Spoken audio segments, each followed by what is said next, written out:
And people say that I'm the violent one. Well, I'm the one who's emotionally violent. I torment you mentally while you torment me physically. So, in case anybody was wondering, it is mutually consensual, though. It's an interesting, extraordinarily toxic relationship in which we're both kicking each other's asses constantly. It's like the friendship version of like what's his name, the married couple from Rick and Morty. Beth and Jerry. It's like that. Which one am You're I? You're Jerry. Fuck you. You're Jerry. Well, I don't want to be Jerry. You are Jerry. I want to be the hot one. Jerry is the hot one. Oh, okay. There's someone out there who thinks Jerry is hot. He is. That's the thing, is like Rick and Morty has one of those art styles where it's like, can someone get a boner for this? Like with anime, I get it because it's like hyper-sexualized. Rule34.com. No, I know it exists. I'm not questioning the existence of it. I'm like, it's possible. It is horrific, but possible. I'm just concerned because it seems strange. Like everyone has really long noodle arms. Their eyes are just like their irises are just really scribbly little dots. I don't know what turns me on more than noodle arms. I just go, oh, you got noodle arms, babe. Oh, it's so hot. Yeah. Oh, wrap them all around me. Do you watch Adventure Time with your pants off? I've never watched Adventure Time in my life. Everyone has super noodle arms in that, man. I bet you'd love it.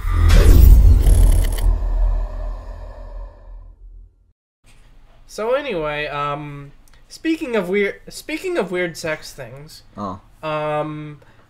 I have a theater class this semester. So my theater class, my teacher told me of a former faculty member here. We were talking about conventions of theater, blah blah blah, conventions of dressing, and he brought up that this faculty member at my post-secondary institution thought that girls should have a dress code where, that's just my phone dropping, don't mind that, where they should have to wear sleeve length shirts, no bare arms. Oh, yeah, because that's what I'm staring at all day. No bare, like, of course, no V-necks or anything. At least ankle length skirt or dress. And here's the weird part. Gloves.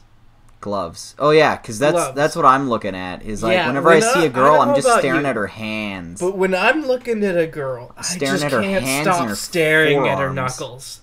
Oh God, yeah. Oh, girl, you got some nice fingernails on you. Maybe someone does have a hand fetish, which is somehow less weird than a foot fetish. My theory is that this faculty member at this particular institution just has a hand fetish, and is trying to force it on everybody else so that he doesn't get turned on by somebody else's hands during. So like he's looking at some young girl's hands and is like, oh yeah, check out those cuticles. And it's embarrassing because he had like and then a little accident in front of the rest of the staff. Everybody else is.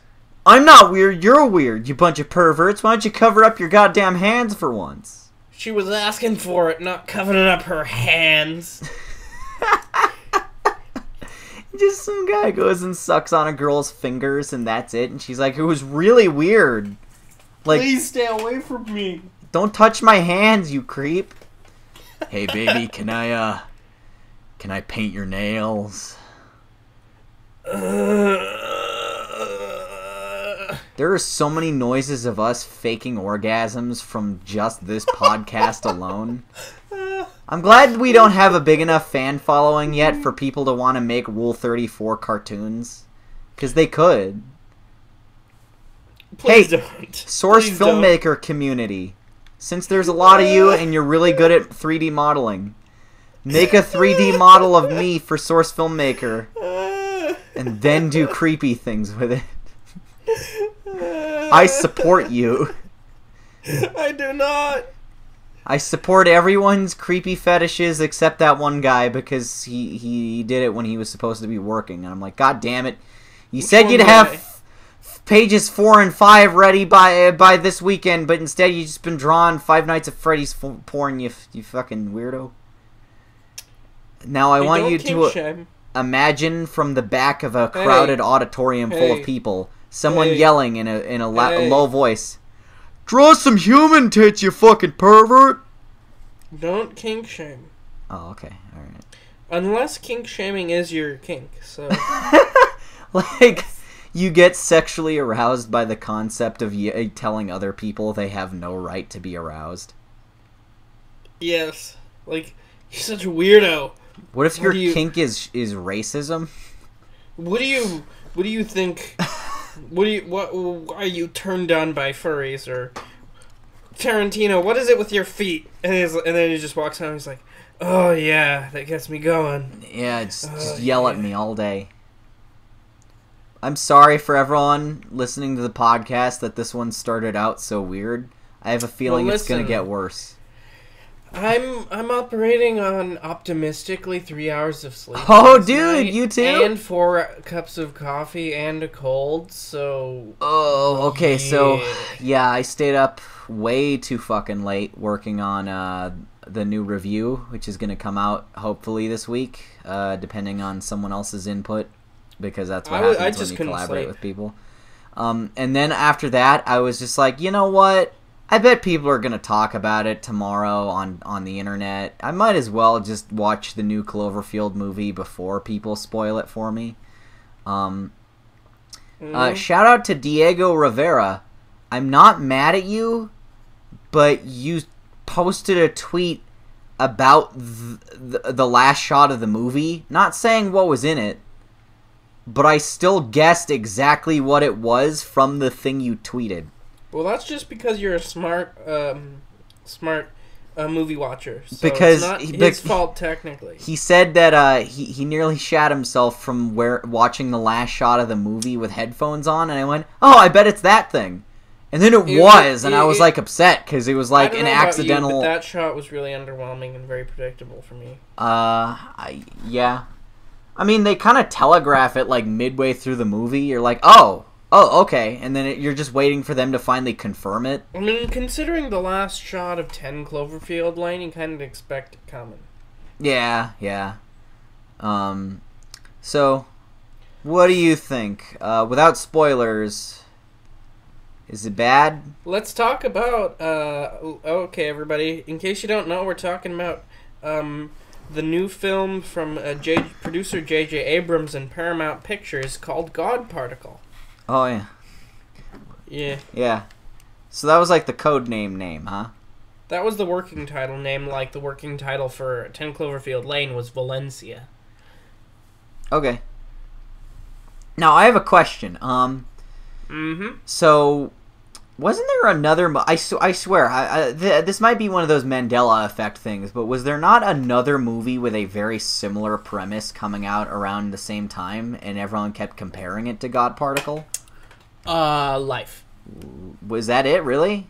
They pushed the movie to first to October because they didn't want to compete with Life. Because Life, I guess, in a sense, is another movie. It's about a similar scientists setting on a space station encountering weirdness, weird and unexpected and sci-fi things. Yes. I mean, granted, that's the only thing that they have in common because Life is more in the alien school of science fiction. While as to the layman God Particle is more there like would be enough similarities to. Oh, there'd be enough similarities to draw the comparisons. I understand that. Maybe make the audience think, I'll go and see the one with Ryan Reynolds instead of the one with a cast of nobodies and also Brian. Doctor Who. Oh yeah, there's also Baron Zemo. I almost called him Brian Zemo. Baron Zemo, the gold chick from Guardians of the Galaxy 2. There's a lot of Marvel people in that, huh? Yeah.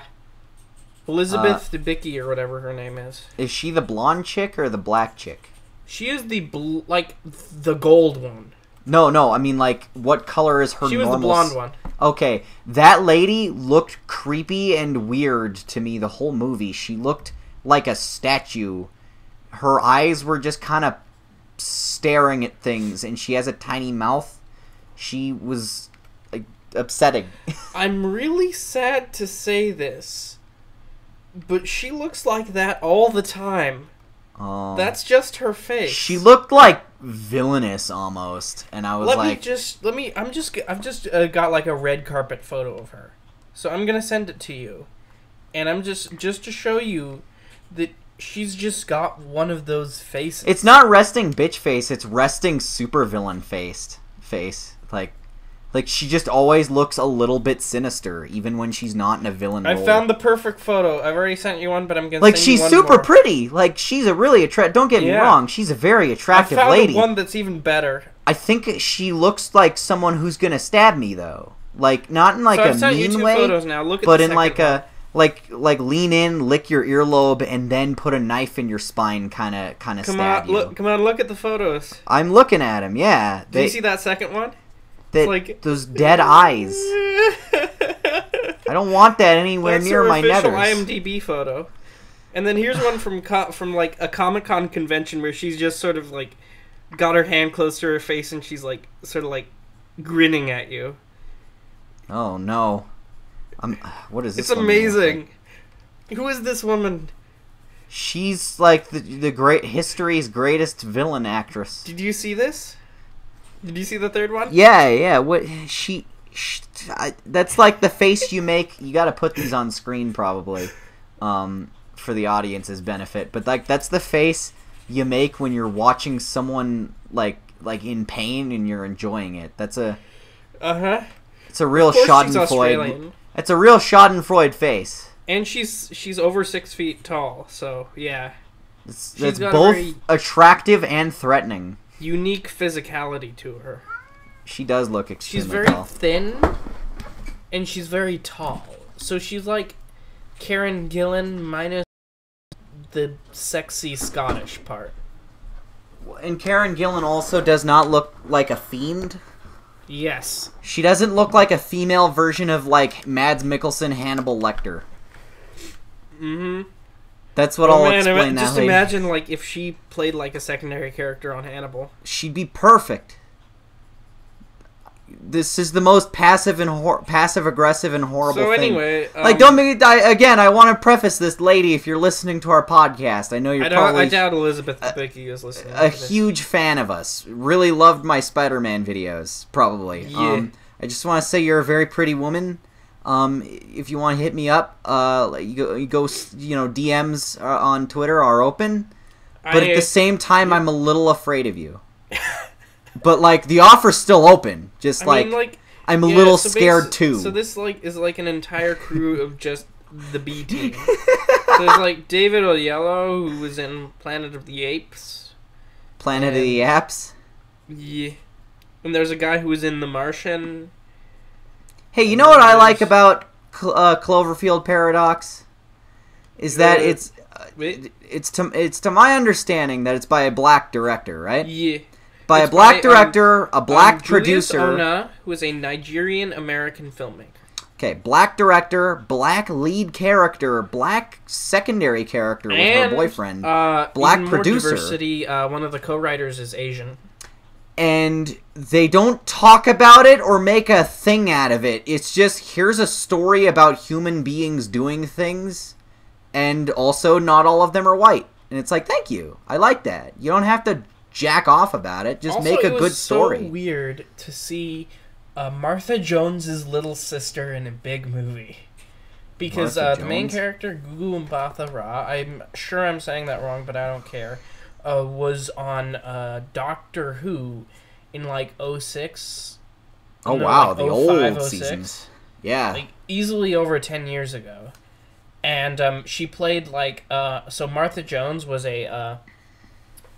so back during the Russell T Davies era of Doctor Who, each like the companion, the character who would go with the Doctor on adventures. They had like supporting characters and like their family members and all that.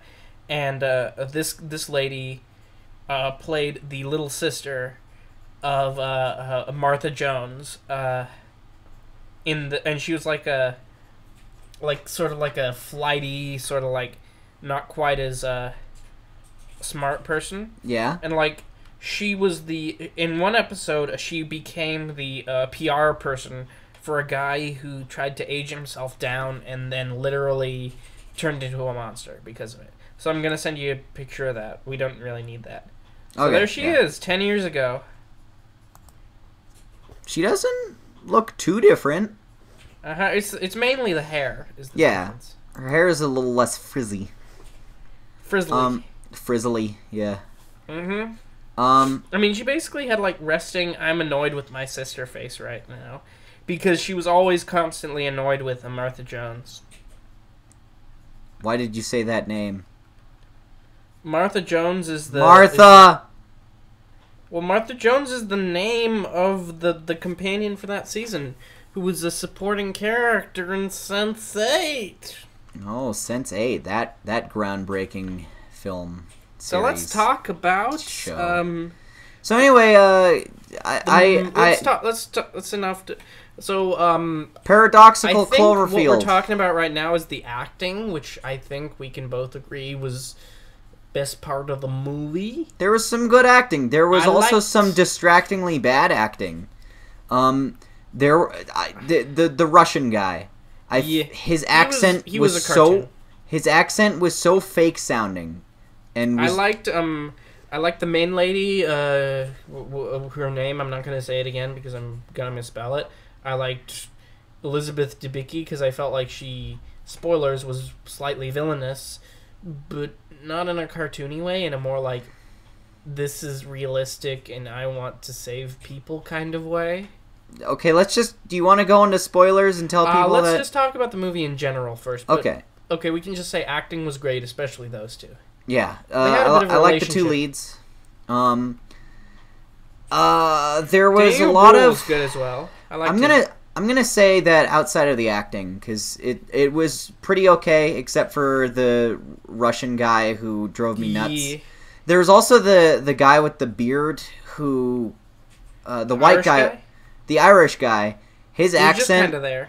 He was kind of there. He was supposed to be like the plucky comedy relief character, but he really only had like one line that was funny, and then the rest was just kind of like. Just him talking and everyone not paying attention, including the audience. Like, he seems like that guy who tries really hard to be funny, and instead of coming off as cringy, you just don't notice, right? Which is more sad, right? Where you're just like, oh, that guy's here. Yeah. like, I don't know. I feel like his jokes just kind of, they didn't really work for me. But I'm gonna talk about the story in general terms with no spoilers. This feels like 6 movies stapled together, and it's very all over the place. So the movie starts out with, we're gonna go to space and we're gonna. The movie starts at like sunshine, and then becomes gravity, and then becomes Alien, and then becomes fucking War of the Worlds, and then becomes. Like 8 other things, like it's all over the place, and none of those are spoilers. It's just there's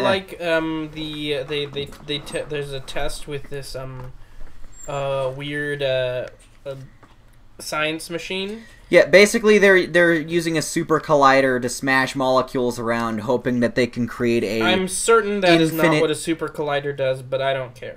Yeah, whatever. I looked it up, and this is not what they're used for. They're used for like. Physics experiments. Well, either way, I'm just going off of what the movie said. But super collider sounds like science-y and stuff. There was a lot of, like, for a sci-fi movie, there was very little actual sci-fi. Like I mean, like, in terms of actual science, there was not a lot of that. There was, like, maybe some vague explanations. They make a reference to the concept of quantum entanglement without explaining it. They just go... Because of what we know about quantum entanglement, this should happen. And you go, why? And then they there's no time, so they don't tell you. So yeah, and then like weird and trippy stuff starts happening on the ship, and then the Russian guy goes crazy, and then he dies, and he vomits up a bunch of worms. I thought we said no spoilers. I don't care. Oh. I don't, like, if you're gonna watch it, you can watch it already, so I don't care. I mean, everyone's theoretically seen it by now. Everyone has Netflix, and, like, everyone was, like, so hype about the, hey, we're dropping it an hour after the release trailer or whatever. Mm-hmm. So, like, I'm gonna assume most people have seen it, and if you haven't... So then weird stuff starts happening, and that was the part of the movie where I was the most on board for, because I thought that there was a lot of creativity in, like, the weird stuff that was happening. Oh, yeah, because it starts going into, like, chaos theory stuff, where it's like, what if just anything could kind of happen, and as such, it does? But then there was, like, no rules, like... It was really just anything could possibly happen. I was okay with the no rules and the going crazy stuff. I just wanted it to go further with the trippy nonsense. It didn't go too trippy. It was like 3 trippy things happened, and then for the most part, the rest of it was just the ship exploding because of like mechanical failures. Like instead of going full Event Horizon, where it's like this ship is alive, it went to hell. And then a zombie Sam Neill shows up after ripping his own eyes out. And he can still see. But he can still see. Instead of that happening, it was just like it turned into Gravity, where it's like, oh no, we gotta fix this mechanical failure. Oh no, there's another one, we gotta fix that. Oh, a lot of stuff going on. Like, we didn't get to the part where they were just like doing really, really excessively strange stuff, and I kind of wanted them to. Another thing, I was a little disappointed. Here's a spoiler, okay? Just this is a spoiler review from now on. Yeah. When Irishman's arm starts making like it starts writing symbols and pointing at stuff. Why? How? Is there another alternate universe version of him that was in control of it, that had information in his mind that the one that we saw did not? Was there a separate arm floating in space that he was controlling that could, like, for example, was when he was flipping off the dude, was actually doing it? Like, what? The whole arm subplot confuses me, and I don't feel like they had an answer. The idea there is that, like, the two, like, ships and 2 cruisers are, like, fighting with each other for existence. But one of them's crashed on Earth. Like, they show the wreckage of it. They show it's destroyed. So it's like, okay, here's another question. So that's the problem with this, is that if it had gone full nutso with everything that was happening, then none of this would have mattered. It would just be like, okay, something crazy happened, something crazy happened, something crazy happened. The reality is melting. Who cares? But if you don't go all the way with that, it's just like an excuse to get rid of this guy in a creative way. It became really just like, let's kill off this cast of characters one at a time in really trippy creative ways, which I did think were cool ways to kill the characters. But then in terms of an actual story, it's like, what the hell are the rules? How do we... Because like...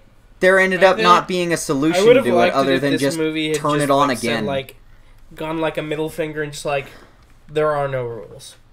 Exactly, but then it established like kind of some rules, so it was weird. So it's like the middle ground between Event Horizon and Sunshine. Because Event Horizon went full on crazy stupid, nothing made sense, and it was fun. And Sunshine had enough rules that you could understand what the hell was going on, and, like, you know, you weren't going, how did that happen every 2 seconds? But then here it didn't want to commit to either. It wanted to be both trippy and make sense. And those are kind of mutually exclusive, you know? Yeah. So I was upset by the fact that I have no idea how the fuck anything is supposed to even work, because, like, they tackle it like it's a real science problem, but all of their explanations are just complete garbage and make no sense. Okay, so here, think about this. How did Villain Lady get on the satellite if they're on the other side of the Earth, or the other side of the sun, and the other one crashed on Earth? Like, I didn't think about it, and I'm not going to. it's the same station, right? And the whole idea was like, oh, they're fighting for supremacy, like which one has the right to exist. It's the same sets of particles. But that wasn't the case. I think the excuse would be that there was no version of her on the other ship, on the other space station. So when they like fired in both dimensions, then like she was just sort of like teleported to that one in like weird space stuff. Okay. Weird space stuff is an excuse in the movie that I'm imagining in my head, okay? I don't like weird space stuff. I like weird space stuff. I want everything is chaos, the universe is collapsing on itself, nothing makes sense. Or I want here's how everything works. It's a very easily explained phenomena. Not the middle ground where it's neither, to the point where it's like less satisfying. Yeah. But I guess in terms of that, that's a minor nitpick. I mean, I enjoyed it overall. I thought I liked the characters, the ones that didn't feel like cartoons. It was very clearly just a main like the one main character POV. It wasn't like an ensemble that the other people were there just to die. And I thought that the central relationship between her and the villainous lady was interesting. Fiend woman.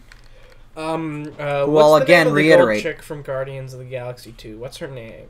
The character. I did not learn the character's name. Like, as much as I like Guardians of the Galaxy 2, I can't remember anybody's name except for the main characters. Yeah. So the gold chick who's like the I have no idea what the hell fucking Sylvester Stallone's character is supposed to be called.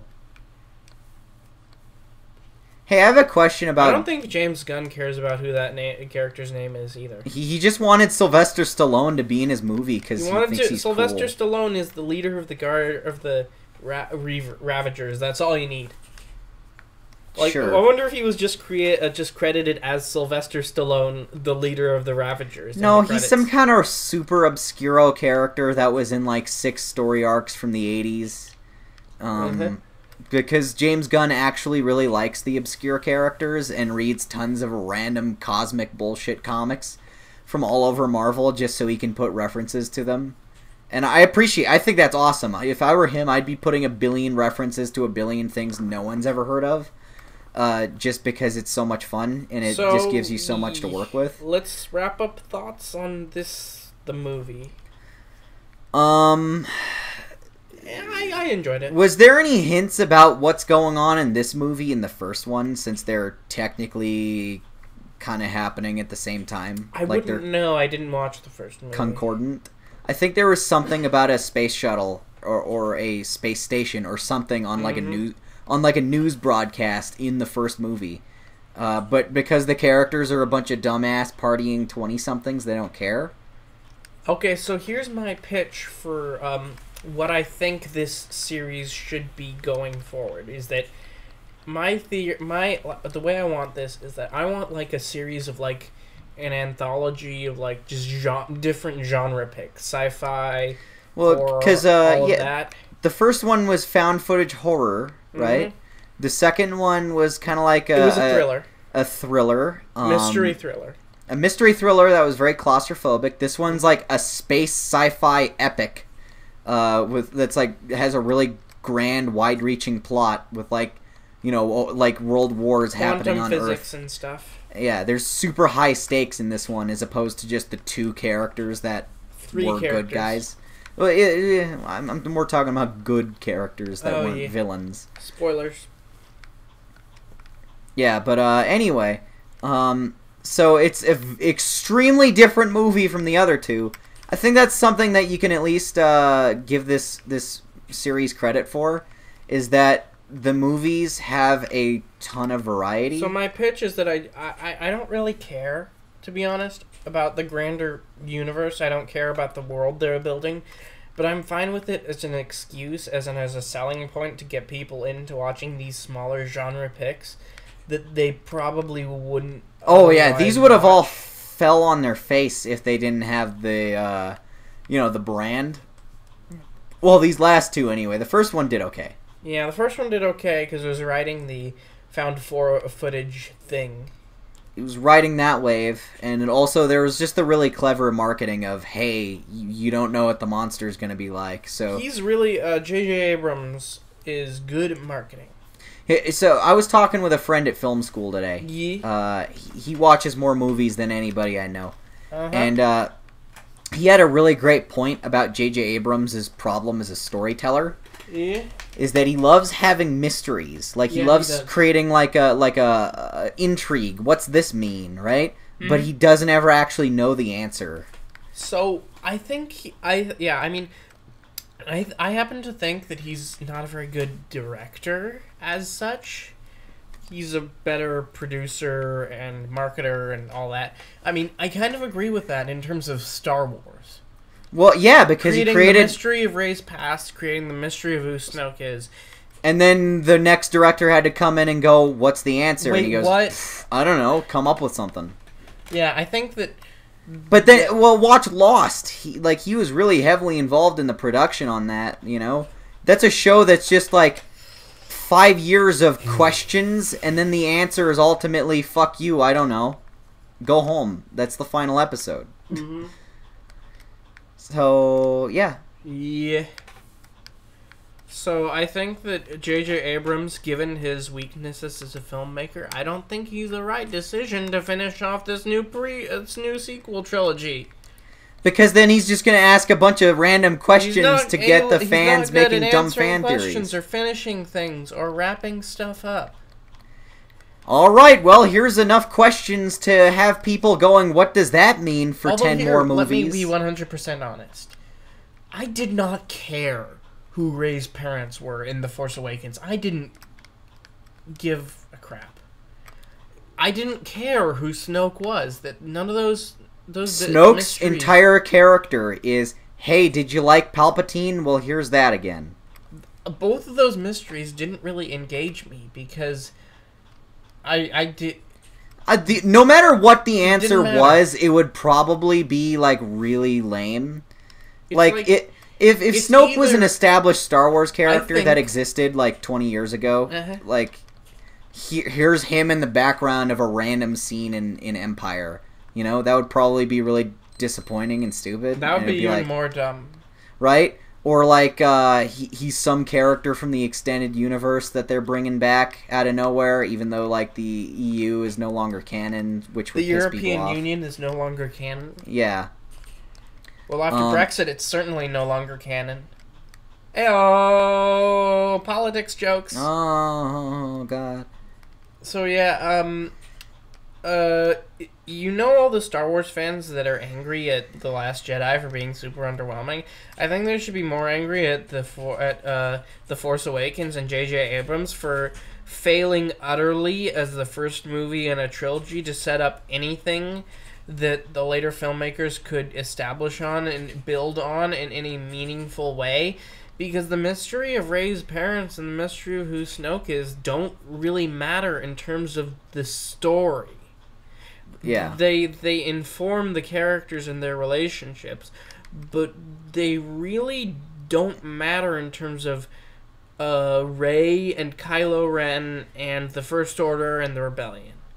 You know what? Everyone it doesn't matter. Even though I agree with you, it doesn't matter. The story now is what's important. The background, unless it it can inform the characters and their motivations, but it doesn't. Unless it directly impacts what's happening here, if not knowing about Rey's parents would make the rest of the story harder to understand, yes, explain it, tell us. But in other terms, it's just no, it doesn't really matter. Here's what my problem is I think everyone was really expecting a, oh, that's who it is moment from both of those plot threads. They were really expecting to be just shocked, right? No, I'm not saying us. I'm saying the fans, the people doing the billions of fan theories. Because my brother, the Star Wars fan, said, "Oh, JJ, he totally didn't build on the things that J.J. Abrams set up in the first one. It's like, what did he set up? Absolutely nothing. He set up 2 plot threads where the answer would probably be like... And another week... The answer... Here's the thing. Here's the thing about the anticipated answer to those questions. Is that they would come with the answer would be given in a way that goes, well, here it is, I guess. It would not be a triumphant, really, like, interesting way for them to give that plot twist. It would be ... I guess.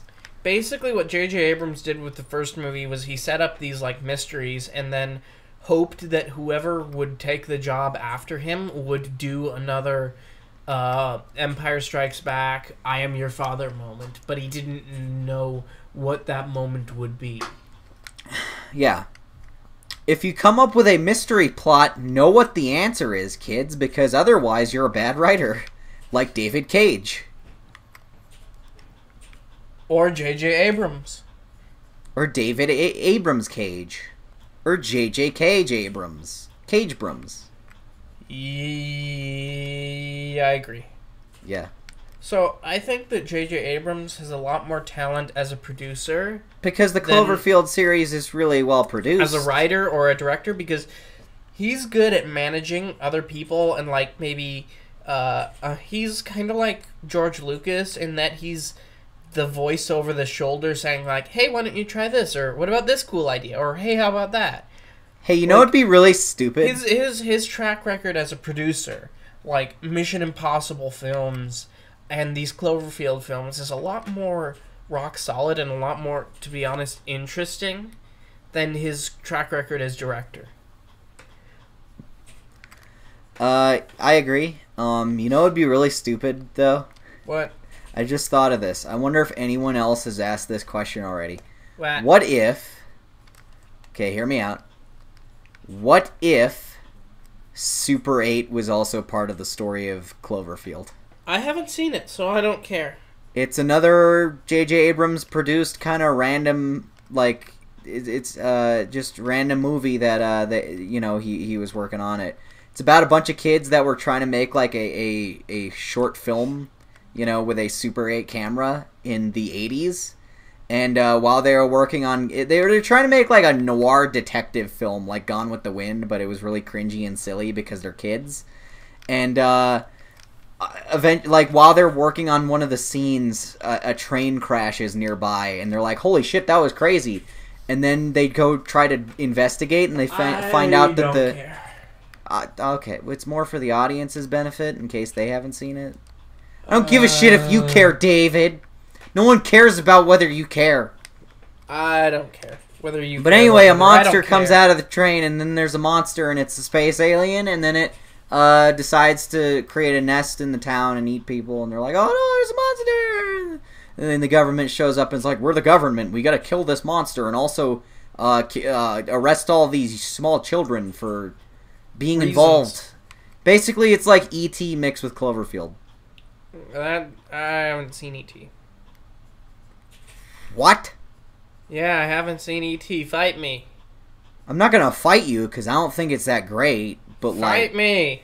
I'm just confused. Fight me. No. I need you to fight me. Why are you so desperate for conflict, you creepy ass weird? You're just because I thrive on it. You thrive on being beat up. Chaos.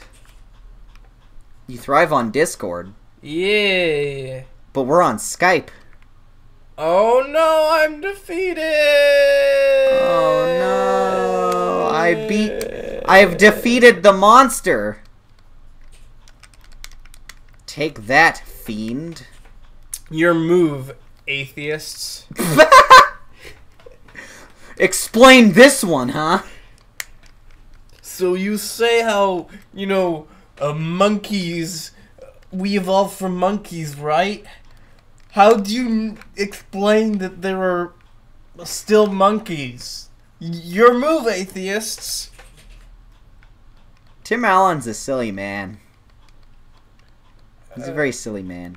Who's Tim Allen? Like, I'm not even an atheist, and I think he's a dumbass. What? Was I referencing something that somebody said accidentally?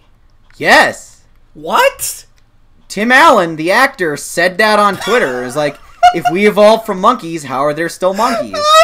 And everyone's like, dude, you can just look up the answer in Google. It's really easily explainable science. I was literally coming up with a bad straw man argument of what creationists would say. That was literally what I was just doing. And then turns out somebody actually did it. Yeah. Tim Allen, who we all know is a super genius. That is the most amazing thing. Oh, you remember when Tim Allen said that that the conservatives were being censored because his show got canceled? Remember when he said being a conservative in Hollywood is like being a Jew in the 1940s? Specifically 1940s Poland? So instead of putting Tim Allen in the gas chambers that would kill him, what kind of metaphorical gas chamber do they have in Hollywood for Tim Allen? They canceled his show. That's basically the same as like being forced into a camp where you die and are experimented on. No. It's like getting your gas chamber TV show like, canceled it's like, and having to go cry in your mansion. Listen, I'm imagining like a satire where like Tim Allen is like in this room, and then there's like this pink gas coming up from around him, and he's like covering his and he goes, "Oh no, it's soy gas!" His mouth with his shirt, and he's like, "Oh no, I'll become a leftist liberal if I breathe this and I can't hold my breath." Oh no, it's oxygen estrogen. Oh no, it's gay soy communism gas. It's gay communist gas. If you inhale it, you become a gay communist. It's gay, feminist, Muslim communist gas. More fiendish than mustard gas. So he held his breath really, really hard until they just let him out of the room, and then they're just like, you know what? Since you're not going to become one of us, and since you're not going to become a lesbian, atheist, cult, Muslim. In the cult of gay communist Marxist Muslims that obviously exists in Hollywood, because hey, Hollywood isn't just a group of people; it's a cult. And since he rejected their indoctrination ritual, ABC obviously canceled his sitcom. That's obviously what happened, right? This makes total sense. I'm not a lunatic. He's a real hero, that Tim Allen. You know what's funny is I watched The Santa Claus around Christmas time, after having not seen it for a super long time. I forgot how like pro-religion that movie was, and really on the nose about it. I'm just can't get over the fact that I literally created a straw man argument and then somebody actually did it. I'm really, really amused. I was trying to make fun of these people for being stupid, and turns out that's what they're actually saying. Yeah. You can't own them any harder than they already own themselves. This is the most amazing thing. Here's a secret for you, conservatismans. The libs don't need owning. They're already good at doing that themselves, and in your efforts to do so, you're owning yourselves. So both groups look equally as stupid, constantly going, "Ha! Look at that other dumbass," as they have pants on their head. Mm-hmm. Just don't have a political opinion, kids, because you're gonna sound like an asshole either way. I do, but I just don't say them. Yeah. And then I just go into the voting booth and vote on them.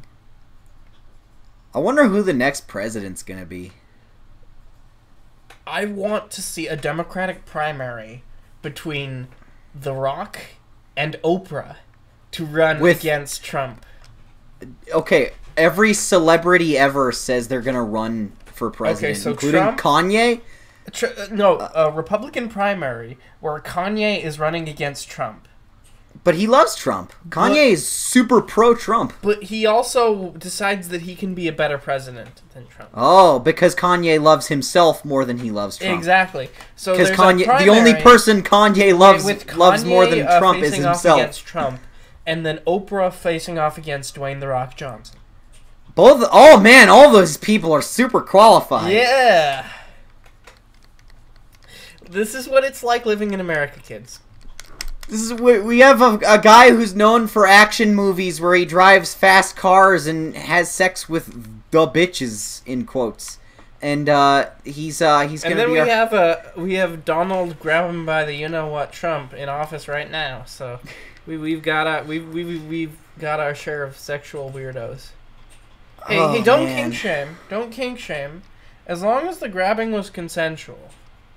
I mean, it clearly wasn't. But as long as it was. The phrase was, you can do whatever you want if you have money. I know, that was the joke. Which is deeply concerning. That was the joke, is that I was joking about how... Do you think Oprah's ever molested anybody? I bet she has. I would...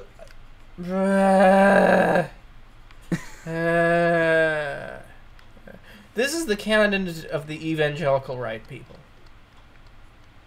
What? Huh? That Oprah is a rapist? No. Donald Trump. Oh, okay. He is the candidate of the evangelicals. I still don't trust Oprah. I feel like she's got something. She's hiding something. So is she a member of the Illuminati, or no? I think what it is that she's actually a white person in a mask.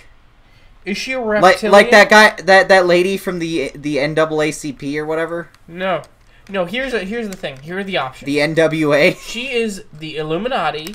She is a reptilian, or she is a robot piloted by a tiny alien, a la Men in Black, or she is a giant bug inside a human suit, a la Men in Black. Either way, I don't trust Oprah.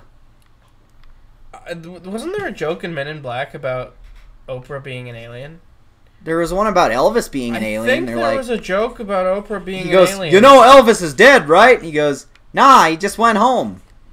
Correct me if I'm wrong, audience, but I'm pretty sure there was a joke about Oprah being an alien.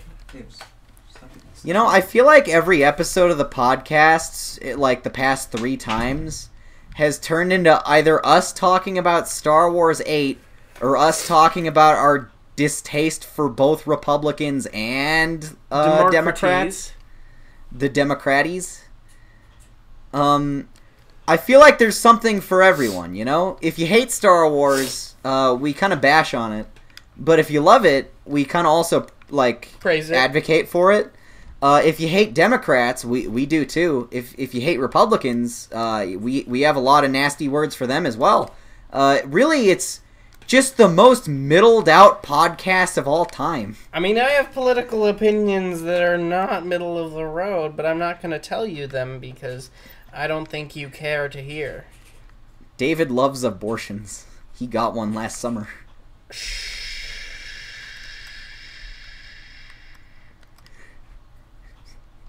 It's not my fault you killed your baby, David!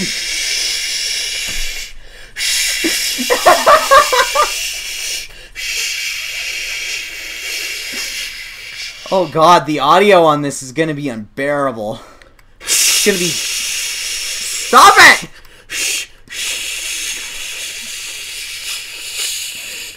You weren't supposed to tell them. It was my choice. I wanted to let people It's about my body, damn it! I wanted to let people know about what I was and what I did when I wanted them to. I outed you! About that part of my identity when I wanted to, but no, you made me come out as a person who had an abortion. Why do you do this to me? You're a terrible friend.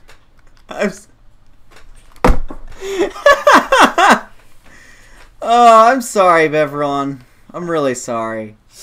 We should talk about things other than Star Wars and just politics being awful. We talked about we talked about that creepy, hilariously attractive, creepy, beautiful. So, hey, what do you think of Mission shockingly Impossible 6? Terrifying woman. I'm Seriously, excited. We get to see the movie with the Henry Cavill stash. Okay, maybe if someone knows her, just tell her, just point her in my direction, okay? I would like to have a conversation with her to, like, just clear the air, okay? There's a lot of sexual tension. I'd like to just get it out of the way, alright? Whatever her name is. Elizabeth Debicki. Elizabeth Debicki, yes. If you know her, just tell her about me, okay? Like, if you see her at a convention, just tell her, that Xavier... that a 5 foot tall ginger from I'm not Colorado 5 feet tall. really wants to say hello. Say hello, yeah. I am not 5 feet tall. I'm slightly taller than Wolverine. I'm 3'8".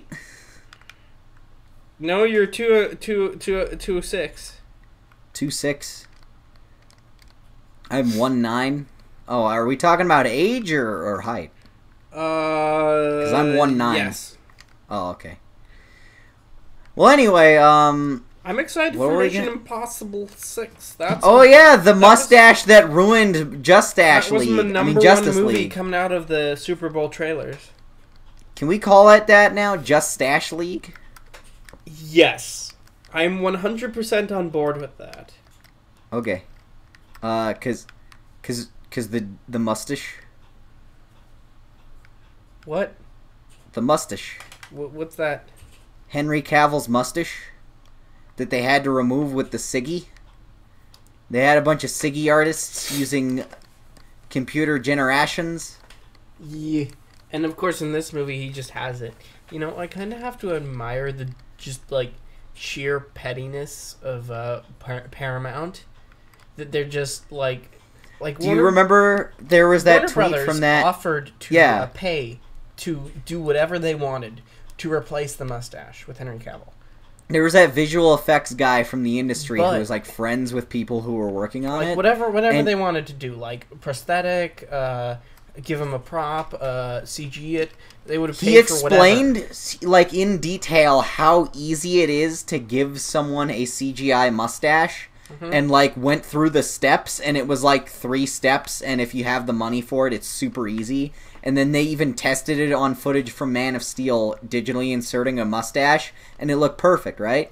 And they were like, yeah, we could just do it. We'll foot the bill. Here's how you do it. And then Paramount was like, no. You have to admire the pettiness of Warner Brothers, because Paramount has nothing to compete against Warner Brothers or Disney at the level that they were working at with, like, the comic book movies and all that. So Paramount is just like, look, this is the only weapon we have. So we're just gonna make you as miserable as possible. It didn't ruin the movie either. It just made it harder. Like, if... The thing that was holding Justice League back was not Superman's CGI face. I'll say that. I mean, it's something to make fun of, sure, but, like, if it wasn't in there, the movie would have been fine, pretty much the same, you know? Like, as problematic as that movie, I don't mean that in, like, a political way, I mean, just, like, full of flaws as that movie is, the CGI face would not have fixed any of those, It's just the meme. It's just the meme that also spawned as a side result, you know? But, yeah, you know what? If I were Paramount, I would be, like, looking into buying a comic universe. Like a big one. Oh, they are. They're working on, the Rob Liefeld one, remember? They're working on the Evangeline movie, directed by Akiva Goldsman. Of all the universes to use, why that one? You could have asked for, like, Image Comics. Listen, it is a perfect fit, because Evangeline is written by Rob Liefeld, who is the worst writer ever. And it's going to be directed and possibly written by Akiva Goldsman. Who is the worst Hollywood writer, for sure. Batman and Robin. Who created Batman and Robin. What else did he do? Didn't he do other stupid shit? Lost in Space, The Da Vinci Code. People like that movie, though. It was bad. He also did the sequels. He did every single one. Yeah, no one remembers those exist. The Dark Tower. I've heard bad things on that. Winter's Tale. No idea. It's the movie where Will Smith plays the devil. Oh yeah, doesn't it have like a really goofy scene? It has a really with meme face. It's CGI terrible. of him with like angry devil teeth. It's like a Doctor Who effect. Doctor Who was throwing me off so bad because the effects reminded me so much of like Power Rangers. Like I could not get into it because it was just so bad. So that's the level of that is a match made in hell. Yeah. So okay. let me tell you the other movies. Why not get like Image Comics, like with like Spawn and like Youngblood? I mean, I know that's a Liefeld property too, but it's slightly better. I'm sorry I have to interrupt you, but okay. Let's look at what other movies Paramount has on its release slate. Sonic the Hedgehog, the live-action adaptation. Oh God. Detective Pikachu. It doesn't have Danny DeVito though. So Dora the Explorer, the live-action movie.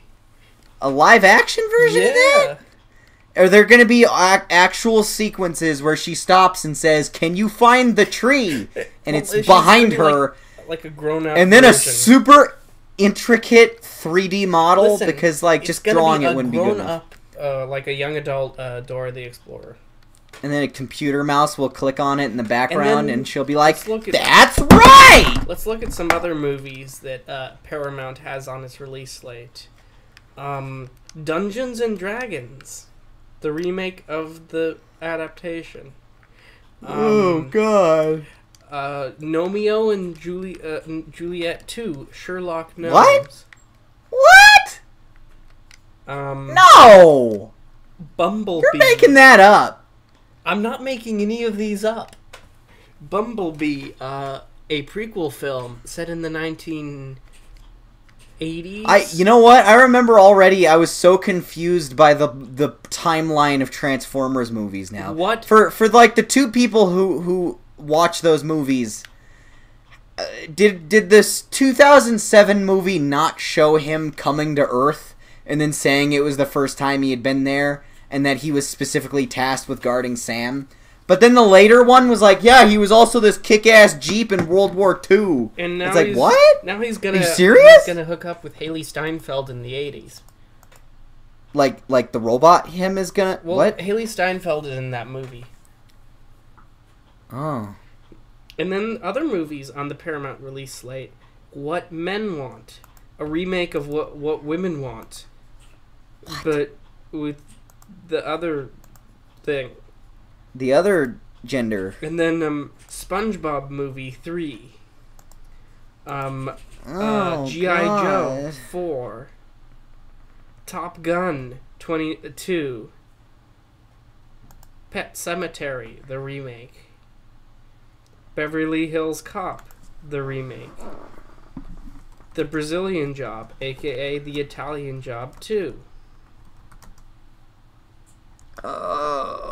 What is all this? This is just a bunch of crap. These are fake titles. This is Paramount. This is what happens when the IP barrel of intellectual property is so barren that you have to dig down to the dregs of the dregs of the dregs. I mean, to be fair, they do have some interesting projects coming up, like Natalie Portman's Annihilation, and of course Mission Impossible 6, and the Star Trek but with Tarantino, and the Terminator reboot, but with James Cameron and Tim Miller. So they do have some. It's like finding a diamond in like somebody's dirty laundry. No. It's not quite dirt or shit. It's just dirty laundry. Exactly. It's just like sweaty, maybe has Gross. some cat pee on it. You don't want to like rub your face all over it, but like if you have to wear it for the day because there's nothing else clean, you'll be like, alright, fine, Exactly. I'll wear Mission Impossible. Ugh. No, Mission Impossible is good. Like, Rogue Nation was a genuinely solid spy movie. And I think that this next one is going to be good because Chris McQuarrie is coming back. Hey, I am the one sole apologist there for Mission Impossible Rogue Nation. That was a solid movie with some actually really good, just like filmmaking, especially like the Vienna scene where they're in the opera house. Like, there's a lot of really great setup and build up, like that's downright Hitchcockian in that scene that I think is actually really effective. Okay. And bear in mind that Chris McQuarrie is also the guy who penned the script for Edge of Tomorrow. Well, that's a good script. I mean, for the most part, I liked it. Mm-hmm. And basically, he's just in the Tom Cruise business these days. So, yeah. Do you remember when Tom Cruise got paid a lot of money by Universal to be in their the Monsters cinematic universe that doesn't exist anymore because the Mummy was a bomb? And then after that, Tom Cruise went to Warner Brothers, who wanted to make another Mission Impossible movie, and then he said, "Hey, Paramount, Universal just paid me a bunch of money, like tens of millions of dollars, to be in this crappy movie that nobody wants. So, because I'm so in demand right now, if you want me to be in another Mission Impossible movie, you know, the series that basically sustains my career single-handedly because nobody wants to see anything else from me, pay me as much as they did." And it worked. Okay. Well, yeah. This is Hollywood. Hollywood's weird. Not as weird as you are, but still weird. I watched a cool documentary today about how they make movie scores, and apparently they have this thing called a spotting session, where they take the movie after it's been edited, but don't have a single piece of music in it, and they sit down and just kind of like take notes of when they think is a good time to add music. That makes sense. That's perfect. Like the director sits there with the composer and like maybe a couple other people just watching it with no music, just like sound, and that's it. And he goes, "I think right on that scene is a good spot to cut off the music, like right on that transition, or oh, right there. That's a good spot to maybe have the music kick up a little bit more, just because it'll sound really intense." Or here's a really dramatic composer moment that you're working for. Like, different composers have different working styles, and like I remember I watched a documentary about Brian De Palma's career, and then early on in his career he got what's his name, Bernard something, who did the Hitchcock score, and then like Bernard Herrmann or something. And then, like, this guy was just like, "Oh, I'm just gonna do it my way, and you're gonna like it." And because it's the guy who did the Psycho score, he liked it. So some composers are just like, "I'm gonna do it my way, and you're gonna like it." And then other composers are like, "Let's talk about this." You know, actually, it's talked about a lot of them. Like, it talked about John Williams, of course. Like, it took a while to lead up to him, but... Yeah, I was right. Bernard Herrmann. They talked to Junkie XL, whatever his real name is. They didn't refer to him by his musical name. They talked to Hans Zimmer. They talked to pretty much every big name that does film scores. And then even, like, a couple of, like really kind of underground ones. Like, they talked to the guy who made the theme song for the Rugrats, and he's like kind of a junk collector, and he has all kinds of weird obscure instruments. And apparently he bought this like toy piano for $60 to make for the Rugrats theme song, and because he thought it was too expensive, he took it, went home, recorded the song, and then gave it back. And he's like, "I wonder what happened to it, because like a really iconic piece of music that'll last for generations was made on it, and it's probably sitting in someone's basement who has no idea." Yep. Also, I think one of my new favorite composers of this generation has to be Junkie XL, just because the music he's doing is so easy to remember. And that's shockingly difficult with a lot of movie scores. Bear McCreary was good as well. Oh yeah, he did the Walking Dead theme. The Walking Dead theme, and he also did the music for 10 Cloverfield Lane and Cloverfield Which is Paradox. Pretty good. Yeah. Cloverfield Paradox wasn't quite as memorable as Cloverfield Lane, Cloverfield Yeah, Lane. and- At first, when I heard the movie, I just said, "Oh, he just did the Walking Dead theme all over again." But it's grown on me since then. But this new one, it just seems a little bit more generic. Yeah. Well, I mean, I actually can't remember a single piece of music from it. I can still remember some themes from Cloverfield Lane, and I saw that once, and I remember there was one theme that sounded a suspiciously lot like the Walking Dead theme. That's like the main theme of the movie. Yeah, that one. Well, yeah, I remember that. I think that, like, he's pretty good. Let's see, I think Junkie XL worked on the Mad Max theme. Mad Max, the new one. That was pretty good. I have to admit credit that, like, the new Star Wars movie, Last Jedi, I mean, not so much with Force Awakens, but with Last Jedi, you really felt like, oh, hey, this is actually, like, Star Wars, but it sounds new and different. Like, a lot of John Williams scores sound exactly the same to me, but that one felt fresh. Yeah, I mean, you know what else was a great score? That I listen to it in my free time just because I love it so much. What? Blade Runner 2049. You know what's even better than that? No. Tron. From oh yeah. No, the Tron Legacy score is Tron pretty great. Legacy is like the best, you know, from those French robots that have never done anything since then. And they haven't made any pop hits that are not as good as their previous work. Yeah, none of that exists. I feel like there will never be a song from Daft Punk as good as Robot Rock because that's a song that you can both dance to and beat someone up to. And I like to do both. Iron Man 2 has the most effective use of licensed music ever, is when Iron Man and War Machine are fighting each other in a kitchen, and it's playing that song. It's fucking awesome. What song? It's playing Robot Rock by Daft Punk. I've never really listened to it all the way through, to be honest. Oh. Well, you should. So, yeah. Basically, my life is a constant series of people saying, you should see this thing that I haven't seen. Like, Rambo, Hey, Rocky, Xavier, have you seen My Hero Toy Academia? Story, My Hero Academia is like the greatest anime of all time. Lion King, like Beauty and the Beast.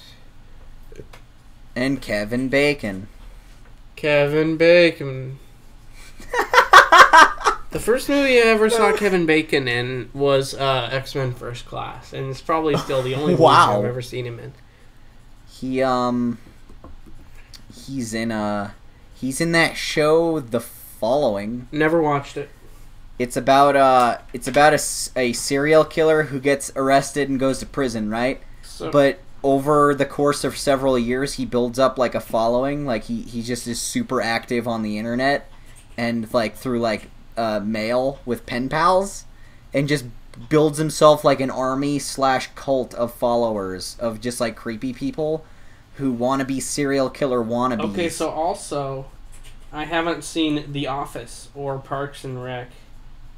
I can't vouch for Parks and Rec because I haven't seen that either. Or Arrested Development.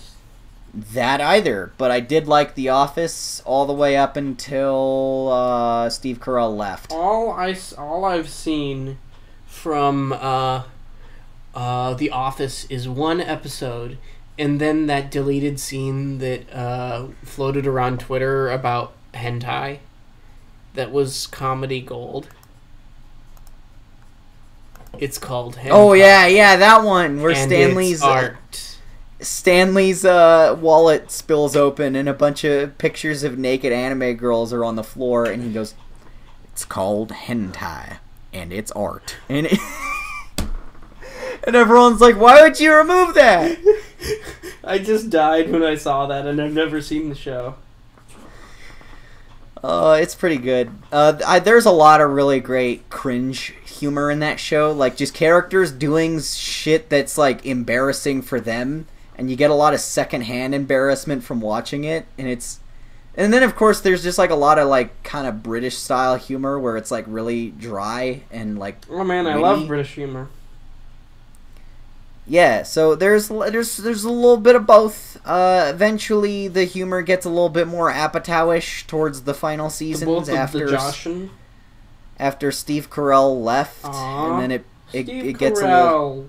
He was great. He was in that that reboot Of the Minions, yeah, Minions 3, Despicable Minions. I was gonna say Get Smart, but that works too. Yeah. That was like a decent remake. I liked it. Plus, it's got Anne Hathaway in it, and anything with Anne Hathaway in it is automatically good. Oh, wait, she's in the Barbie movie. The Barbie movie from Sony Pictures. From our good friends at Sony. From the good people at Sony. Oh boy, are you excited for Amy Schumer not being in a Barbie movie? Yes. I mean, like... I'm so happy that worked out that way. Amy, I mean, like, Anne Hathaway, I still think she's a far too good actor to be in a Barbie movie. But she is not Amy Schumer. So, there's that. But what about this? Pitching an even better version. The girl from Cloverfield Paradox and Guardians of the Galaxy 2, Elizabeth Debicki as the Barbie. I'd want Elizabeth Debicki as the Barbie, but she'd be a Barbie that you're always kind of wondering if maybe she's like secretly a white supremacist. Exactly. Let's make it a little bit more interesting.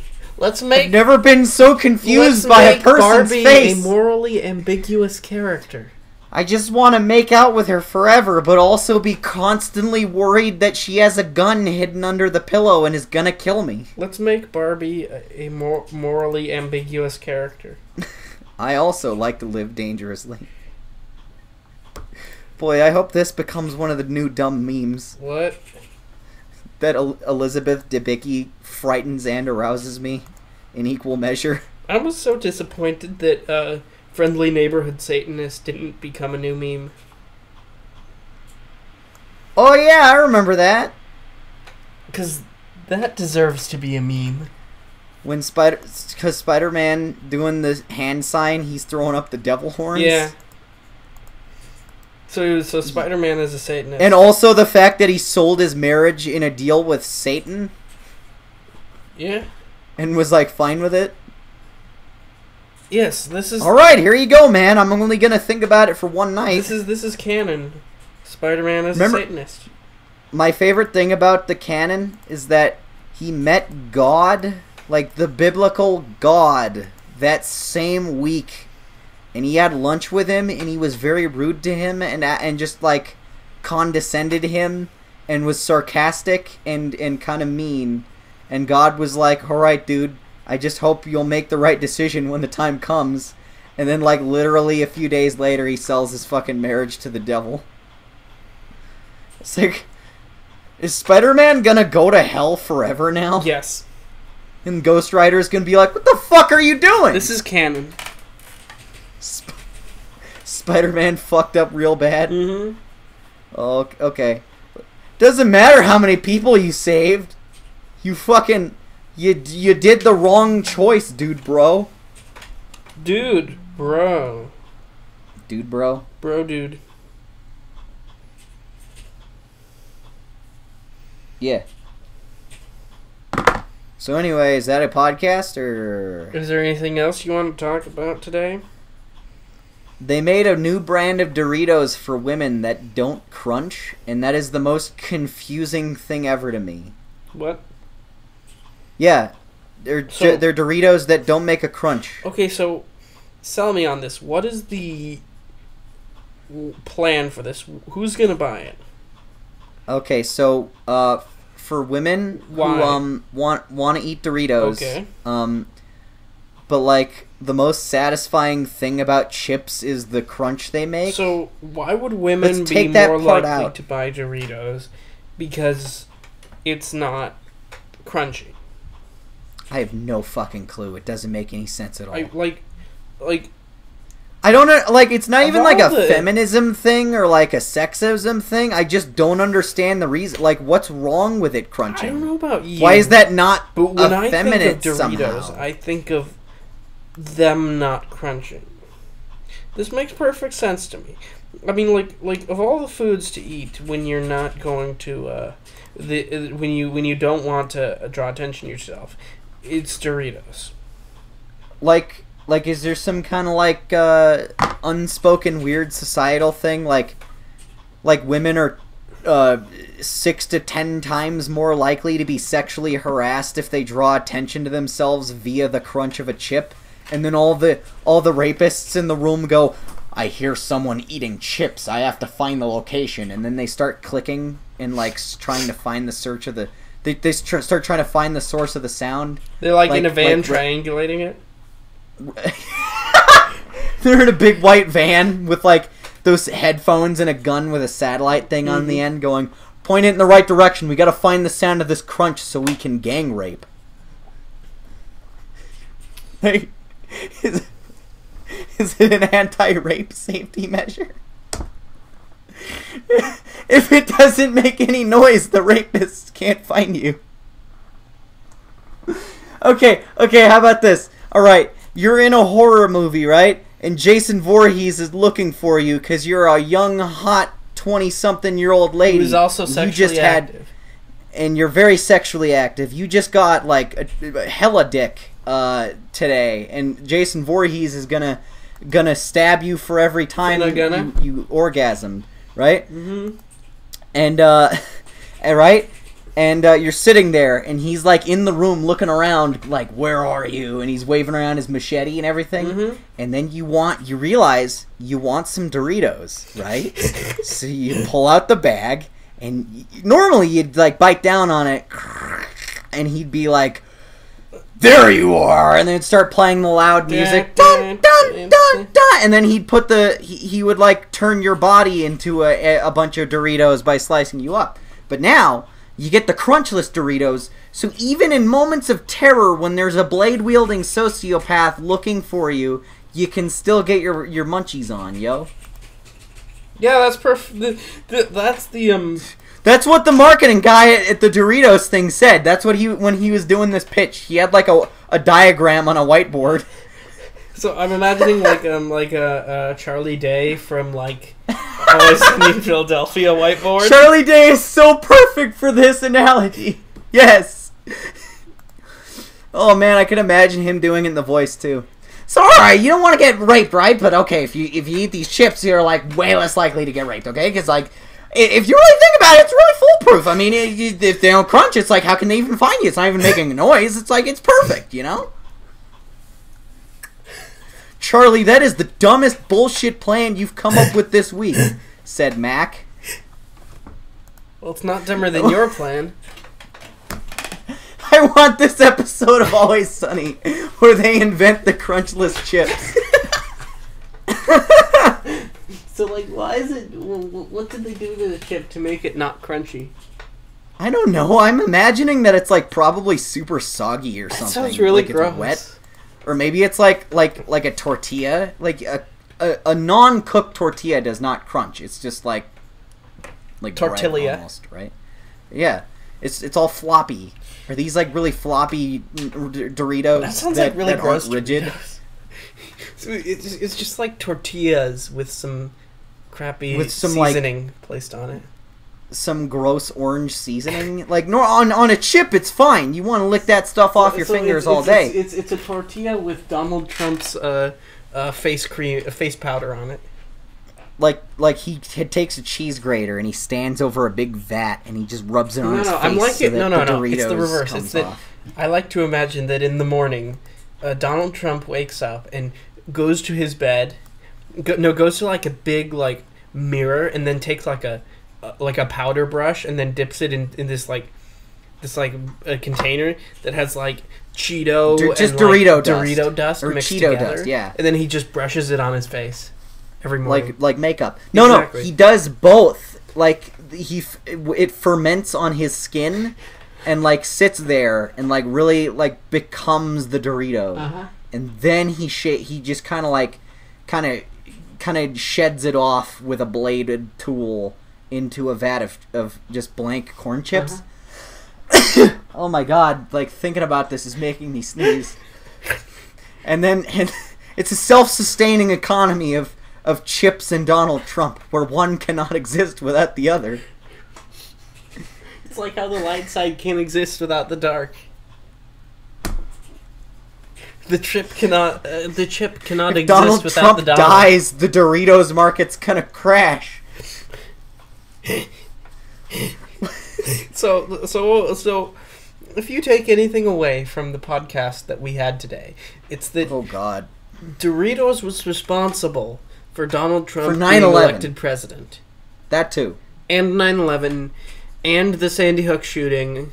Sorry Oh, if you're actually a victim of this, because that's like a really sad thing, and I don't make jokes about it, but secretly Doritos was responsible. And whatever terrorist attack somebody committed this week in, like, some big city, I guess.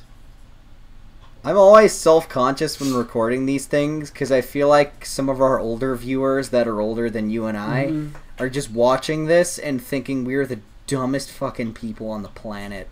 Like Diego and Dane and like probably a couple others like Seamonk from the Discord.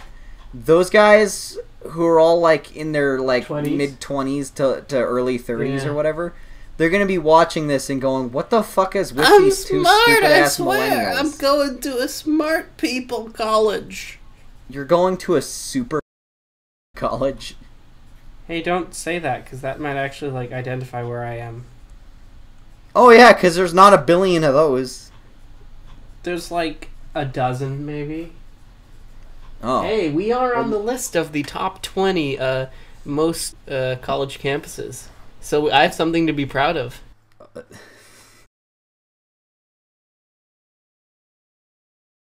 I like the idea of two guys that are dating being really homophobic together.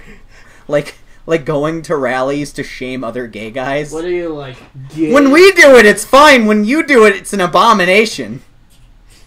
I want this sitcom, the two homophobic gay guys. It's kind of in the same light as like that Chappelle Show sketch about the black guy who's a white supremacist, but he's blind and doesn't know he's black. Yeah, like he's got the hood on so they don't know, and then he takes it off, and he's just shouting about how much he hates the N-word, right? Right? He doesn't. It's great. Chappelle's Show is ahead of its time. That's actually a really solid joke. Yeah, it's really good. Like, he's genuinely super funny. You should check it out. I won't. Oh, every time I tell you you should check it out, you don't watch Listen, it. here's the way to get me to check something out. Kidnap me and tie me down and force me to watch it. It's what you did with Evil Dead. Oh yeah, and it worked. You love Evil Dead. You love Bruce Campbell's chin and the Hail to the King and the chainsaw hand and the other stuff. Better Bruce Campbell performance was Bubba Hotep. Where he played old man Elvis after going to an old folks home. Yeah. Yeah, it was some good shit. And then he fights a mummy that steals people's souls through their asses. I ain't gonna get killed by no butt-sucking mummy. And the mummy stalks an old folks home because it's the only group of people on Earth that are too slow to get away from it. So it's like a sloth hunting a tortoise. Oh shit, he's gonna get him eventually. At some point. Fast. He's catching up with me. So anyway, check out Bubba Hotep because that's pretty fucking weird. It's a but good fun. movie. It's a good movie. We did a Couch Potatoes on it. You'll see it in like 6 years. We did? Yeah. I'm gonna go into the files and make sure that you're actually not lying. Because I have the master file over here. Yeah, anyway, We do not. Remember? Because that's the one that we said we were going to do with Couch Potatoes, but you didn't feel like doing it because you were tired or whatever, and I don't know. I mean, you were probably like doing stuff all day, but who cares? Because you you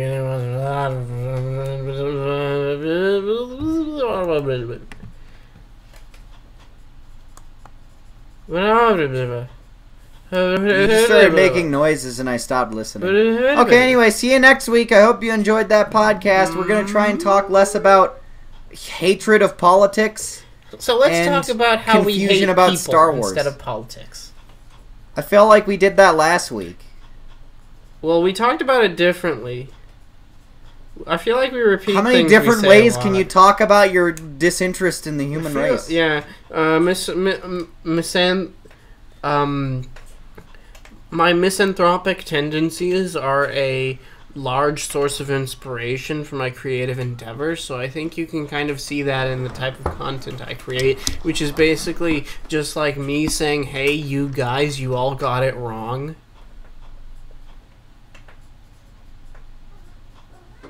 Am I wrong? Sorry, I had to let my cat in because he's annoying.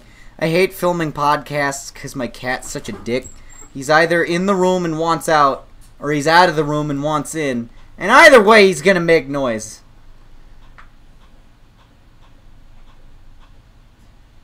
Well, anyway, how are you?